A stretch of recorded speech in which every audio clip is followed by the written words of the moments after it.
ஏய் வாடி ஹாஸ்பிட்டல் போகலாம். வேணாண்டா. இப்படியே படுத்துட்டு இருந்தா எப்படி சரியாகும்? வீட்லயே வீடு சரியாயிடும் போதுமா? என்னடி நீ இப்படி பண்ற? வேணாண்டா விடுடா. வாமா. என்னப்பா எப்படி இருக்கிறீங்க? நல்லா இருக்கேன். என்ன திடீர்னு வந்து நிற்கிற? சும்மா தான் வந்தேன். சரி வா, உன் மருமகள் பேர் உடம்பு சரியில்லை, வந்து என்னன்னு பாரு. என்னம்மாச்சு? தெரியல மாமி, ஒரே உடம்பு சரியில்லை, டயர்டா இருக்கு.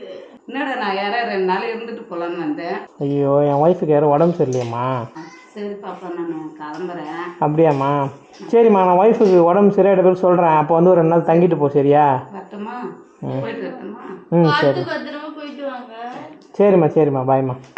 பாவம் இல்லை, எங்கள் அம்மாவில் வந்து தங்க முடியாமல் போயிட்டாங்க. ஓகே, நான் என்ன பண்ணுறேன், போய் உனக்கு டேப்லெட் வாங்கிட்டு வரேன். நீ உனக்கு சாப்பிட்றதுக்கு என்னடி வேணும்? ஜூஸ் வாங்கிட்டு வாடா. சரி, நான் உனக்கு ஜூஸ் வாங்கிட்டு வரேன். நீ ஜூஸ் குடிச்சிட்டு ரெஸ்ட் எடு, சரியா?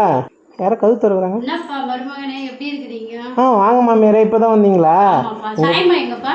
உங்கள் பொண்ணுக்கு தான் ரொம்ப நேரமாக உடம்பு சரியில்லாமல் படுத்து கிடக்குறா. சரி, அதான் மாத்திரை வாங்கலாம்னு போனேன். நீங்களே பாருங்கள் உங்கள் பொண்ணு. எங்க மாமி ஆளை காணோம்? இங்கே என்ன பண்ணுற? காசு. எங்க அம்மா வந்திருக்காங்க, போய் சிக்கன் மட்டன் எல்லாத்தையும் வாங்கிட்டு வா. ஓடு போ.